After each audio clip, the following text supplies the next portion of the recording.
ఓం శ్రీ మహాగణాధిపతయే నమః. గృహీతోగ్రమహాచక్రే దంష్ట్రోద్ధృతవసుంధరే వరాహరూపిణి శివే నారాయణి నమోస్తుతే అని వారాహి అమ్మవారిని మనమందరం కూడా స్తుతించుకొని విషయంలోకి వెళ్దాం. వారాహి అనగా వరాలను ఇచ్చేటువంటి దేవత అని అర్థం. కాకపోతే వారాహి అమ్మవారి యొక్క రూపం అనేటువంటిది ఎలా ఉంటుంది అంటే చాలా మహోగ్రమై ఉంటుంది. అమ్మవారి మనస్సు మాత్రం వెన్నపూస వలె చాలా మెత్తగా సహృద్భావంతో కలిగి ఉంటారు.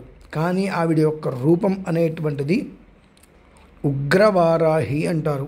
చాలా అంటే చాలా ఉగ్ర రూపంతో ఆవిడ ఉంటూ ఉంటుంది. రాత్రి తెల్లవారులు కూడా కాశీ పట్టణం మొత్తం కూడా ఆవిడ తిరిగి ఉదయానికి ఆలయానికి వస్తారు అమ్మవారు. ఆ సమయంలోనే మనమందరము కూడా ఉదయం కాశీ క్షేత్రములో వారాహి అమ్మవారి దర్శనం మనం ఎలా చేసుకుంటున్నాము, ఒక చిన్న రంధ్రము నుంచి అమ్మవారిని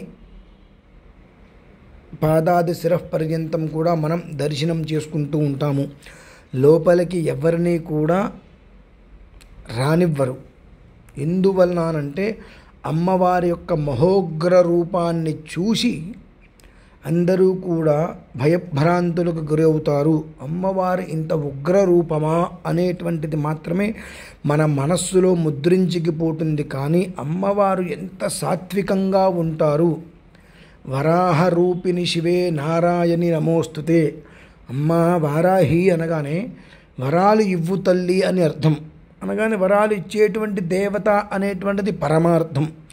ఆ ఒక్క విషయాన్ని అర్థ పరమార్థాలను మనము వదిలివేసి అమ్మవారిని చూడగానే ఆ ఒక్క భయానకమైన రూపాన్ని చూసి మనం ఎక్కడ భయభ్రాంతులకి గురవుతామో అన్న ఉద్దేశ్యంతో ఆ అర్చక స్వామి వారు మినహాయిస్తే లోపలికి ఎవరిని కూడా అనుమతించకపోవటానికి ముఖ్య కారణములు ఇవి. మనందరికీ కూడా చాలా విషయ పరిజ్ఞానం దాని మీద తక్కువ, లోపలికి వెళ్ళనివ్వట్లేదు, చూడనివ్వట్లేదు అనేటువంటి దాంట్లో మనం ఉంటూ ఉంటాము. అయితే ఆ వరాహరూపిణి శివే నారాయణి నమోస్తుతే అని అమ్మవారిని మనం స్తుతిస్తే ఆవిడి నుంచి మనకు వచ్చేటువంటిది ఏమిటయ్యానంటే లేదు, కాదు, కూడదు అనేటువంటి పదములు మనం ఆవిడ దగ్గర ఎన్నడూ వినము.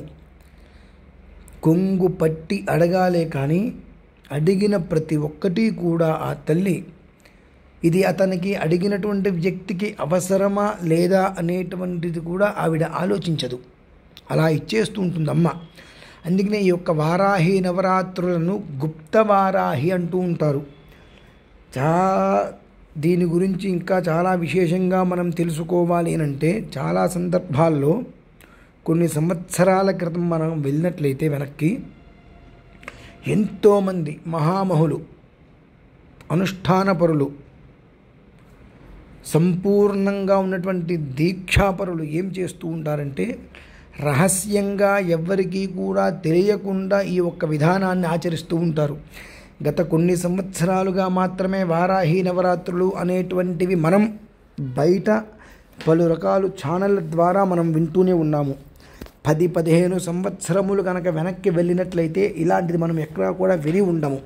మనకు తెలిసింది దసరా నవరాత్రులు మాత్రమే మనం ఎక్కువగా ఆచరిస్తూ ఉంటాము. దీని గురించి ఎవరికి కూడా అవగాహన లేదు. ఎందువల్లనంటే ఇది చాలా గోప్యతగా జరగవలసినటువంటిది. గుప్త వారాహి అన్నారు. గుప్తము అంటే గోప్యముగా చేయవలసినటువంటిది. నీ పేరు మీద నా పేరు మీద చేసేటువంటిది కాదు. గోప్యముగా అమ్మవారికి ప్రత్యేకమైన ఆరాధనలతో చేయదగినటువంటిదే ఈ యొక్క వారాహి నవరాత్రులు.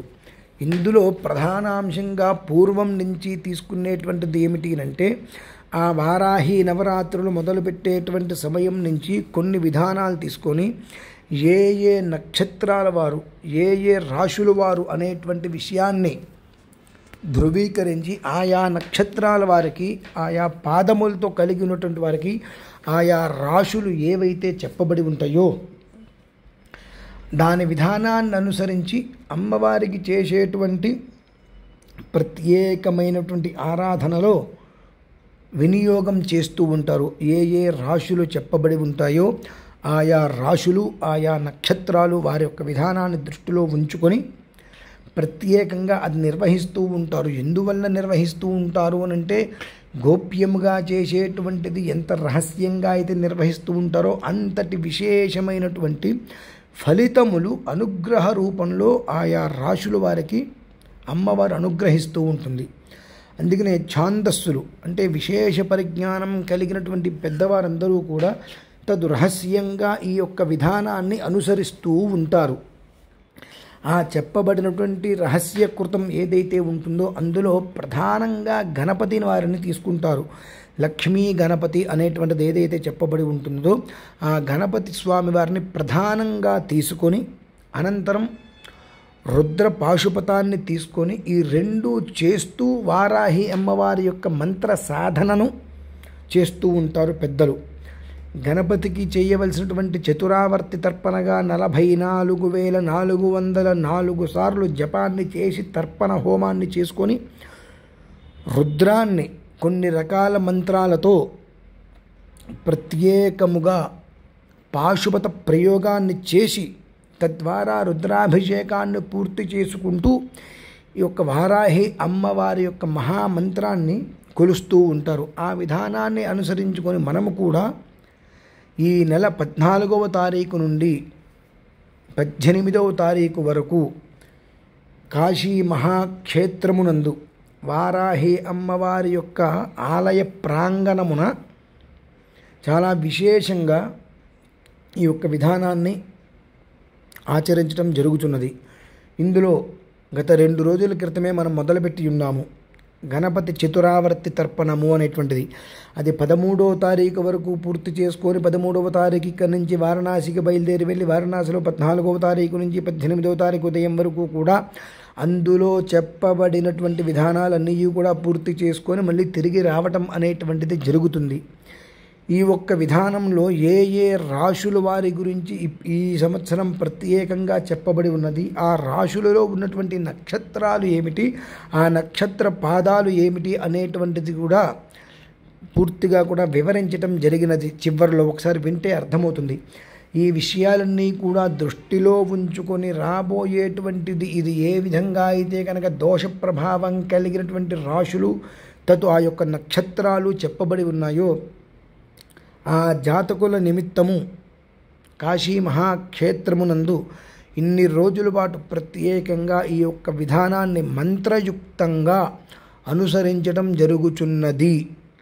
మనకు ఎన్నో రకములైన విధానములైనటువంటి పనులు బయట ఎప్పుడూ ఉంటూనే ఉంటాయి. ఆ ఒక్క పనులని 4 రోజుల పాటు పక్కన పెట్టుకొని ప్రత్యక్షముగా లేక పరోక్షముగా ఈ ఒక్క చెప్పబడినటువంటి విధానంలో పాల్గొని ఆ ఒక్క వారాహి అమ్మవారి యొక్క పరిపూర్ణ అనుగ్రహంతో వరం అనేటువంటి యొక్క పరిపూర్ణ అనుగ్రహాన్ని మీరందరూ కూడా పొందాలని కోరుకుంటూ ఈ యొక్క వీడియో మీ అందరి ముందుకు కూడా తీసుకురావడం జరిగినది.